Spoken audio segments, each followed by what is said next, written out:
We live in a time when public trust in all of our government institutions is at an all-time low and unfortunately continues to deteriorate. Recent polls indicate public confidence in Congress is at 11%, which is a record low approval rating. Now, Americans have been skeptical of politicians in general and Congress in particular from the beginning of this republic.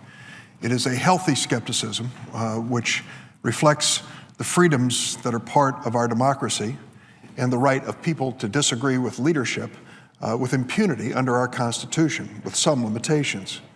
And so I take it in historical context, but still cannot escape the reality that the numbers today are lower than ever. The legislative branch is not the only branch of government that the public holds in low regard. Polls also indicate the U.S. Supreme Court has recently received its second lowest approval rating in history. One way that those of us who serve in government can increase public trust and confidence is to be more transparent about how we operate, the standards to which we are held. The recent passage of the Stock Act in the United States Senate is an indication of a continuing effort to alert the public about things that we do as members of Congress which bear scrutiny. I make a disclosure each year which goes beyond the requirements of the law, and many others do as well. The Stock Act will bring many members of Congress to even a higher level of disclosure, as they should be. One way that we can increase our confidence in the institutions of government is to address those aspects which add to transparency and add to trust. I think it's time for the Supreme Court to provide more transparency and accountability in two specific areas. First, the Supreme Court should allow live television cameras to broadcast open court sessions so the general public can see firsthand how the court operates and arrives at critical decisions that literally change our lives. Second, the Supreme Court should formally adopt the Judicial Code of Conduct, which currently applies to all other federal judges, but for some inexplicable reason doesn't apply to justices of the Supreme Court. The court should also make public the other ethics rules that it follows. The Supreme Court decisions impact the lives of every American, but access to open sessions of the court is incredibly limited.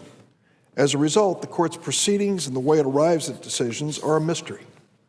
Most Americans will never see the Supreme Court at work unless they're willing and able to travel to Washington, D.C., wait in line for hours, or sometimes sleep outside overnight on the pavement in an effort to secure one of 250 seats in the Supreme Court courtroom.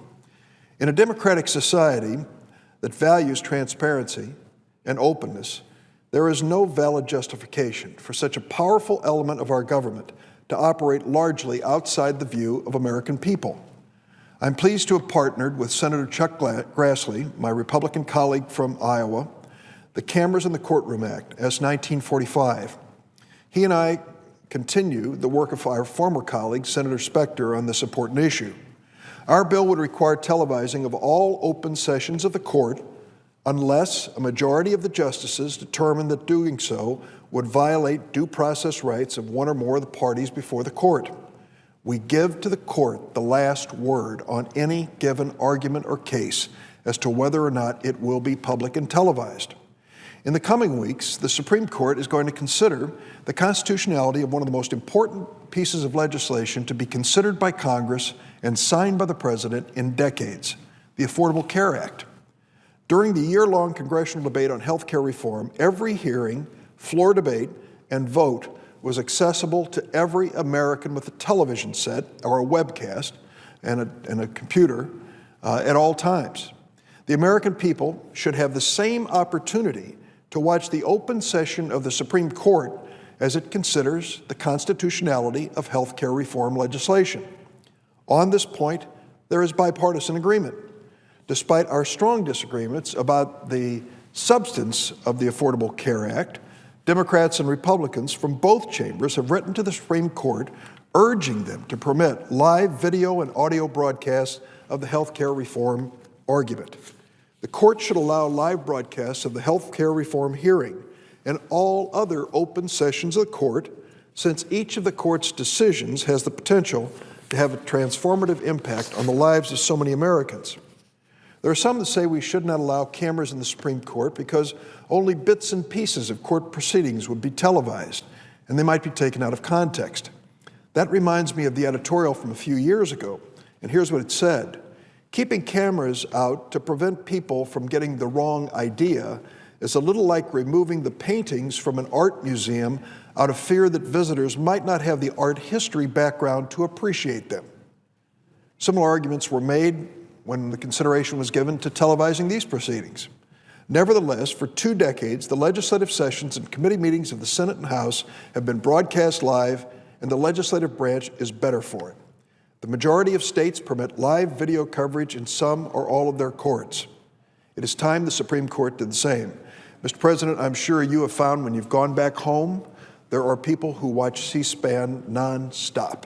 I have literally had people in my hometown of Springfield come up to me in the grocery store and say, is Senator Bernie Sanders feeling well? I saw him sitting at his desk and he looked a little bit pale.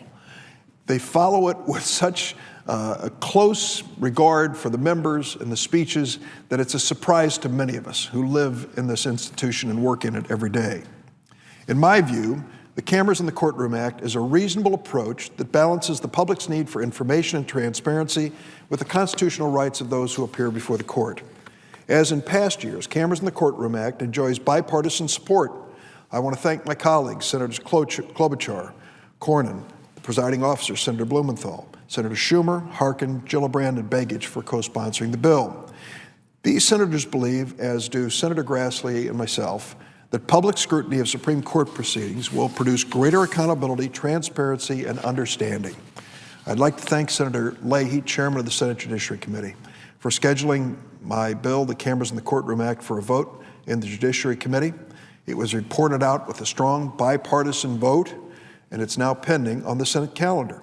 The bill's been cleared by every Democratic senator for a vote by the full Senate. I'm still hoping we can bring it to the floor as quickly as possible.